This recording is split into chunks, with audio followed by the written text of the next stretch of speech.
जय हिंद दोस्तों, मैं अखिल शर्मा आपका स्वागत करता हूं आपके अपने प्यारे से परिवार अक्की रोज़गार में। आशा करता हूं आप सभी अच्छे हैं। प्यारे साथियों, आज हम एक नए चैप्टर की शुरुआत करने जा रहे हैं जिसका नाम है संज्ञा। तो आइए प्यारे साथियों, समझते हैं संज्ञा को। संज्ञा, जिसे इंग्लिश में नाउन कहते हैं। संज्ञा का यदि संधि विच्छेद करें तो सम प्लस ज्ञा, तो इसका संधि विच्छेद हो जाएगा सम प्लस ज्ञा, जिसका अर्थ है सम्यक ज्ञान। सम्यक ज्ञान। संज्ञा का संधि विच्छेद करें तो संज्ञा का संधि विच्छेद होता है सम प्लस ज्ञा, यानी कि अंक की गिनती को में बदल देते हैं तो इसका हो जाएगा सम्यक ज्ञान। और इसकी परिभाषा की बात करें तो किसी व्यक्ति, भाव, स्थान, वस्तु के नाम को संज्ञा कहते हैं। तो लिखते हैं परिभाषा। किसी व्यक्ति, वस्तु, भाव, स्थान आदि के नाम को संज्ञा कहते हैं। किसी व्यक्ति, वस्तु, भाव, स्थान आदि के नाम को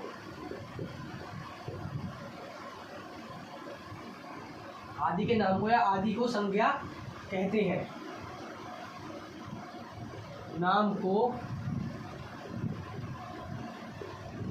संज्ञा कहते हैं, यानी कि किसी वस्तु, व्यक्ति, स्थान, भाव आदि के नाम को संज्ञा कहते हैं।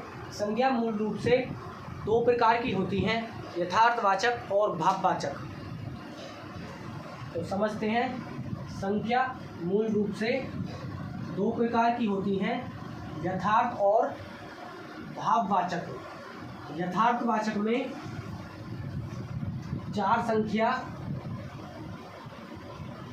संख्याएं आती हैं जो कि इस प्रकार है। हेडिंग डालेंगे, मूल रूप से संज्ञा दो प्रकार की होती है।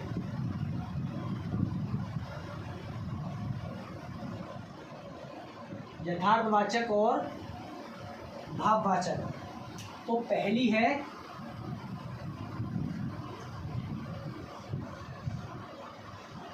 यथार्थवाचक संज्ञा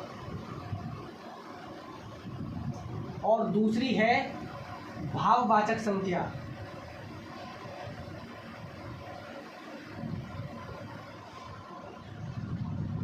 यथार्थवाचक संख्या जो दृश्य हो, यानी कि जो दिखे, और भाववाचक संख्या जो अदृश्य हो, यानी कि भाव नहीं दिखते तो इसलिए यह अदृश्य होती है। यानी कि जो ना दिखे वह भाव संख्या और जो दिखे वह यथार्थवाचक संख्या।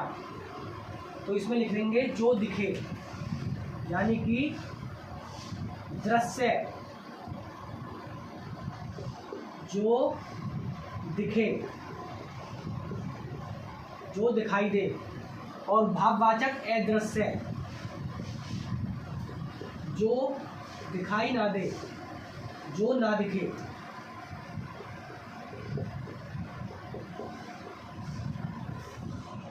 यथार्थवाचक में चार संख्याएं आती हैं, व्यक्ति, जाति, पदार्थ और समूह। यानी कि व्यक्तिवाचक संख्या, जातिवाचक संख्या, पदार्थवाचक संख्या और समूहवाचक संख्या। तो इसमें लिखेंगे पहला व्यक्तिवाचक संख्या। व्यक्तिवाचक संख्या, जातिवाचक संख्या, पदार्थवाचक संख्या और चौथा समूहवाचक संख्या। पदार्थवाचक संख्या को द्रव्यवाचक संख्या कहते हैं और समूहवाचक को समुदायवाचक संख्या कहते हैं। तो यहाँ पर लिख लेंगे द्रव्यवाचक संख्या और समूहवाचक को समुदायवाचक संख्या कहते हैं। समुदायवाचक संख्या कहते हैं। हम पढ़ रहे हैं संख्या, और संख्या में हमने मूल रूप से संख्या दो प्रकार की होती हैं, यथार्थवाचक और भाववाचक। यथार्थवाचक जो दिखाई दे और भाव जो दिखाई ना दे, क्योंकि भाव अदृश्य रहते हैं, यह कभी दिखाई नहीं देते। यथार्थवाचक संख्या में 4 संख्याएं आती हैं, व्यक्तिवाचक संख्या, जातिवाचक संख्या, पदार्थवाचक संख्या जिसे हम द्रव्यवाचक संख्या भी कहते हैं, और चौथी है समूहवाचक संख्या जिसे हम समुदायवाचक संख्या कहते हैं। अब हम देखते हैं हिंदी में, यानी कि प्राचीन हिंदी में संख्या कितने प्रकार की है और आधुनिक हिंदी में संख्या कितने प्रकार की है। क्योंकि आधुनिक हिंदी और प्राचीन हिंदी में संज्ञा की संख्या अलग अलग है। तो देखते हैं प्राचीन हिंदी में संज्ञा के भेद। प्राचीन हिंदी में संज्ञा के भेद। संज्ञा के भेद।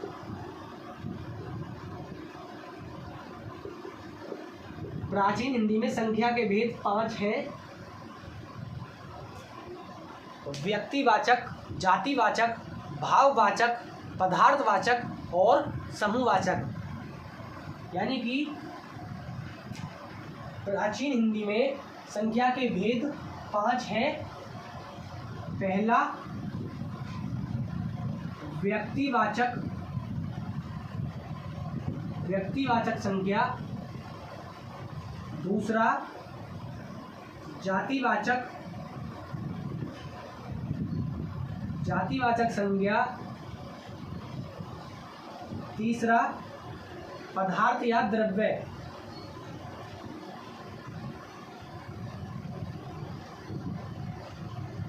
पदार्थवाचक संख्या जिसे हम द्रव्यवाचक संज्ञा भी कहते हैं। और चौथा व्यक्ति, जाति, पदार्थ, समूहवाचक या समुदायवाचक संख्या। और 5वां हो जाएगा जो हमारी संख्या 2 प्रकार की थी, यथार्थवाचक और दूसरा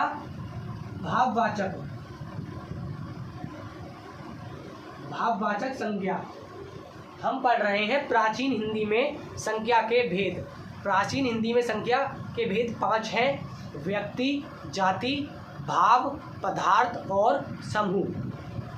और आधुनिक हिंदी की बात करें, यानी कि आधुनिक हिंदी में संख्या के भेद जिनकी संख्या 3 बताई गई है, जो इस प्रकार है।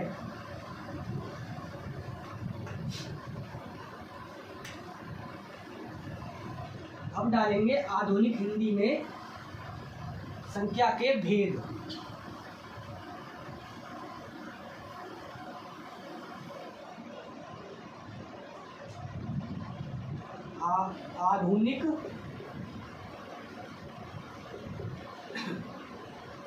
आधुनिक हिंदी में संख्या के भेद जिसकी संख्या 3 है। प्राचीन हिंदी में संख्या के भेद की संख्या थी 5 और आधुनिक हिंदी में 3 है। 3 कौन कौन से हैं? व्यक्ति, जाति और भाव। तो पहले नंबर पे आएगा व्यक्तिवाचक संज्ञा। दूसरे नंबर पे आएगा जातिवाचक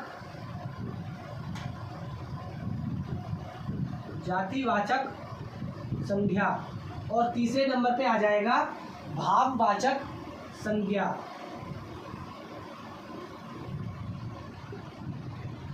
भाववाचक संज्ञा,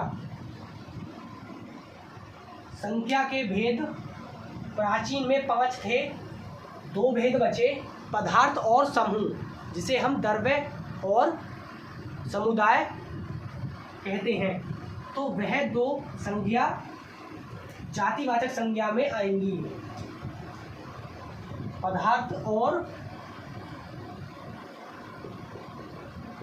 पदार्थवाचक और समूहवाचक या समुदायवाचक संज्ञा जातिवाचक संज्ञा में आती है। एक चीज नोट करेंगे, अगर हमें आधुनिक और प्राचीन ना देकर ये पूछा जाए कि संख्या के भेद कितने होते हैं, तो संख्या के भेद वहाँ पर हम 5 लिखेंगे। तो लिख सकते हैं कि जब आधुनिक और प्राचीन ना लिखा हो तो संख्या के भेद की संख्या 5 होगी।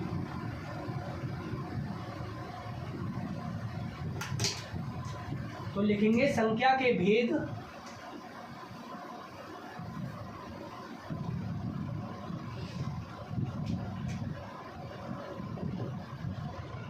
जब आधुनिक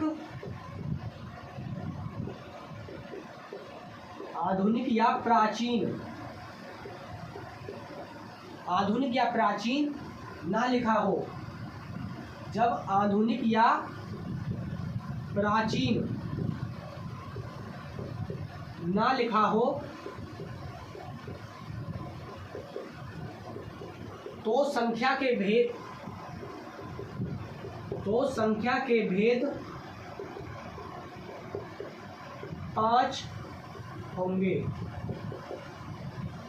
जब आधुनिक और प्राचीन एग्जाम में ना लिखा हो, यानी कि एग्जामिनर प्राचीन और आधुनिक शब्द ना लगाए, तब संख्या के भेदों की संख्या होगी 5, और आधुनिक कहे तो 3 और प्राचीन कहे तो 5, यानी कि प्राचीन हिंदी में संज्ञा के भेदों की संख्या 5 है और आधुनिक में 3। अब हम बात करते हैं व्यक्तिवाचक संख्या।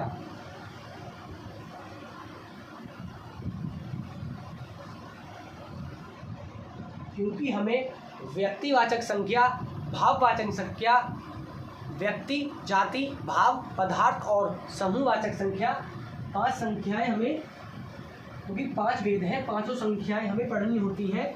तो अब हम स्टार्ट करने जा रहे हैं सबसे पहले व्यक्तिवाचक संख्या। और उससे पहले हम समझते हैं व्यक्तिवाचक, जातिवाचक और भाववाचक संख्या कौन कौन सी होती है।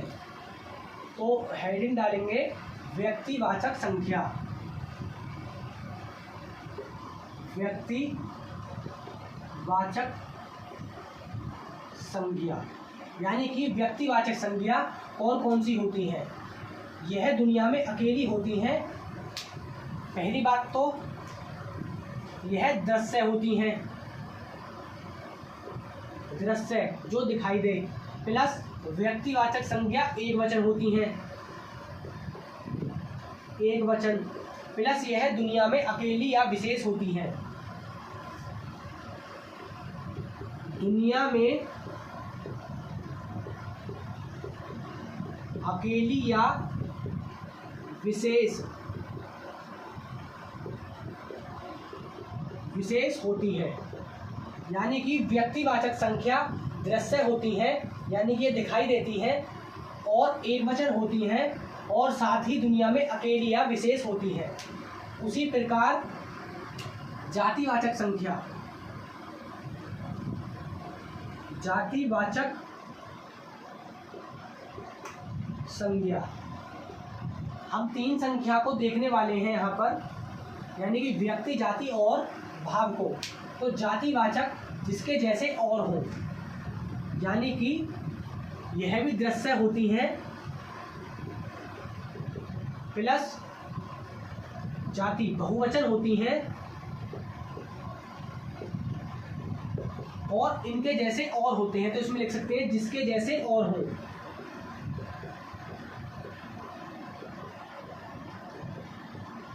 और हो यानी कि इनके जैसे और होते हैं, वह जातिवाचक संज्ञा होती है। तो जातिवाचक संज्ञा दृश्य होती है, बहुवचन होती है और जिसके जैसे और हो वह जातिवाचक संज्ञा में आएंगे। अब देखते हैं भाववाचक संख्या।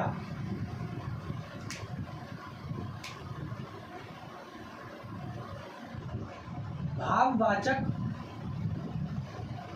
संज्ञा जिसे प्लेट में परोसा ना जा सके, यानी कि यह अदृश्य होती है प्लस एक वचन होती है और प्लस जिसे प्लेट में ना परोसा जा सके, जिसे प्लेट में परोसा ना जा सके।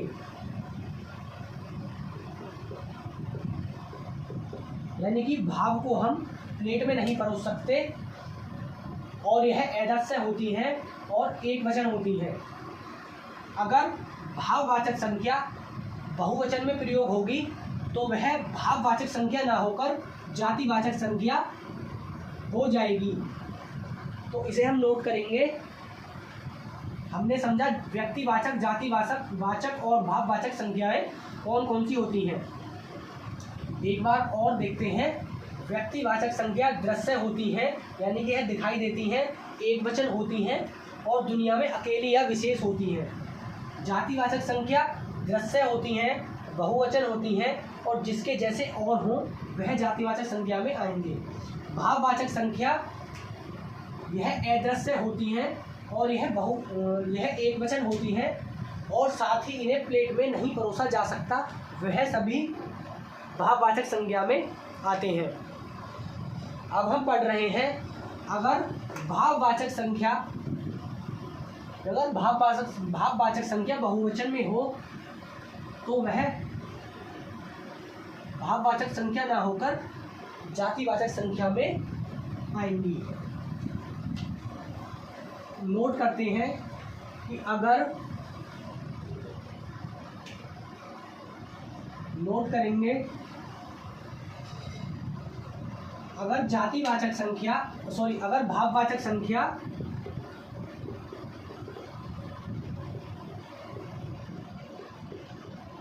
भाववाचक संख्या बहुवचन में हो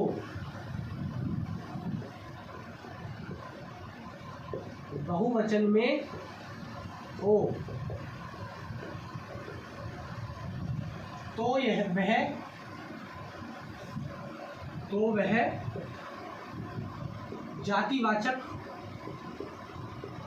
जातिवाचक संज्ञा होगी। यानी कि एग्जाम्पल देखें, जैसे बुराई, अच्छाई, ये सभी भाववाचक में आती हैं। तो जैसे अच्छाई तो होगी भाव, अच्छाई होगी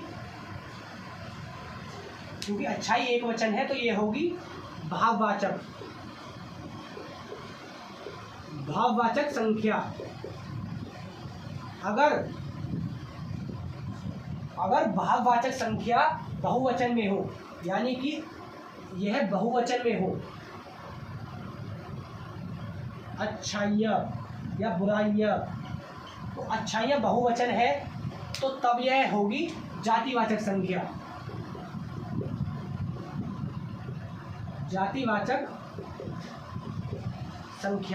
क्योंकि अच्छाई एक वचन है और अच्छाइयाँ बहुवचन है।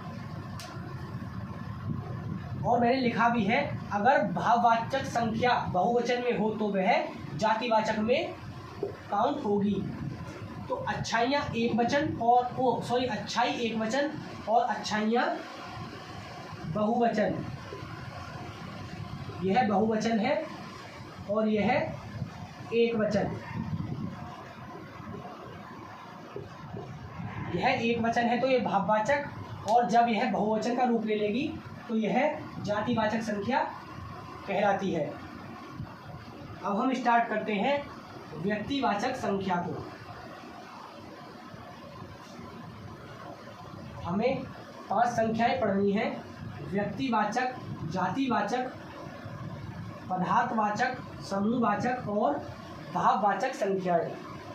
तो अब हम स्टार्ट करने जा रहे हैं व्यक्तिवाचक संख्या। हम इसकी परिभाषा और इसके साथ ही देखेंगे इसके उदाहरण। तो हेडिंग डालेंगे व्यक्तिवाचक संख्या।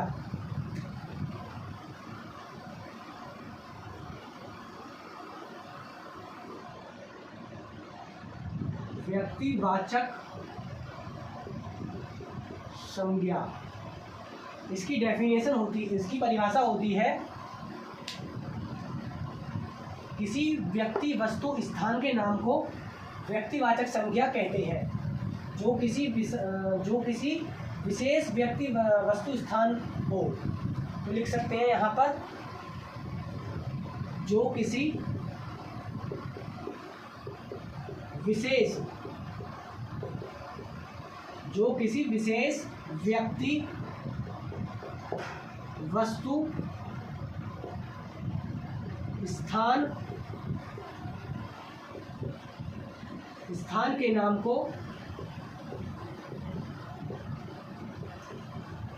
नाम को व्यक्तिवाचक संख्या कहते हैं। व्यक्तिवाचक संख्या कहते हैं। व्यक्तिवाचक संज्ञा कहते हैं।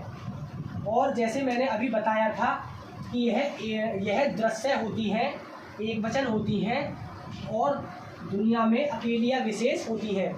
तो वह मैं पहले बता चुका हूँ। तो यहाँ पर लिख लेंगे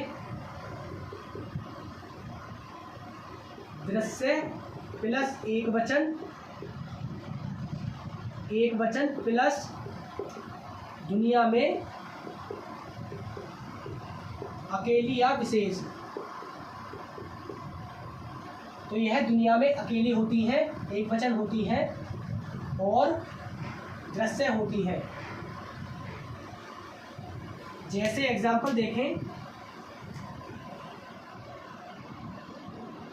जैसे दुनिया में यह अकेली होती है, दृश्य होती है, एक वचन होती है।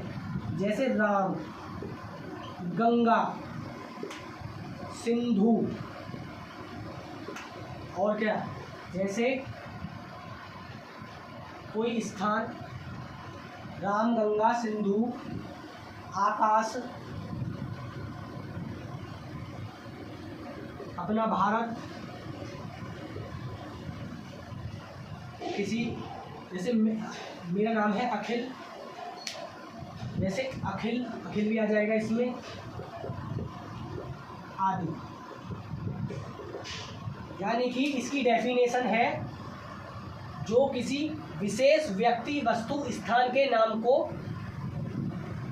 व्यक्तिवाचक संज्ञा कहते हैं। यह दृश्य होती है, एक वचन होती है, दुनिया में अकेली होती है। यानी कि मैं, जैसे मेरा नाम अखिल है, मेरे नाम के तो और व्यक्ति हैं लेकिन मैं दुनिया में अकेला हूँ। तो अकेला, जैसे भारत एक है, अकेला आकाश है, या किसी और का नाम आ जाए जैसे रमेश, राजेश आदि, जो दुनिया में अकेले हो और एक वचन हो और दृश्य हो। जैसे गंगा, सिंधु, नदी, राम, सीता आदि। तो हम पढ़ चुके हैं व्यक्तिवाचक संख्या जो एक वचन हो, दृश्य हो और दुनिया में अकेली हो। अब हम पढ़ते हैं जातिवाचक संख्या। जातिवाचक संख्या, तो हेडिंग डालेंगे जातिवाचक संख्याएं।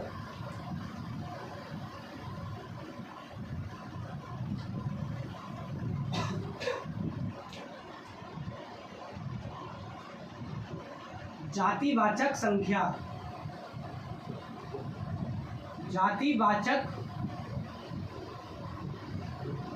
जातिवाचक संज्ञा, ये किसी जाति उपजाति को बताते हैं जिसके जैसे और हो। तो इसमें लिख सकते हैं, यह इसकी डेफिनेशन हो जाएगी, यह किसी जाति उपजाति को बताते हैं और जिसके जैसे और हो।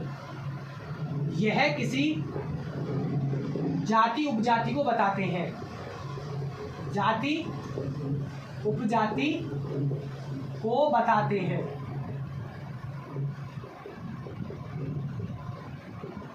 यह किसी जाति उपजाति को बताते हैं। और मैंने अभी बताया था, यह दृश्य होते हैं जिसके जैसे और हो और बहुवचन। यह दृश्य होते हैं, बहुवचन होते हैं और जिसके जैसे और हो, प्लस जिसके जैसे और हो, जिसके जैसे और हो, वह जातिवाचक संज्ञा में आएंगे। तो इसके एग्जाम्पल देखते हैं। जैसे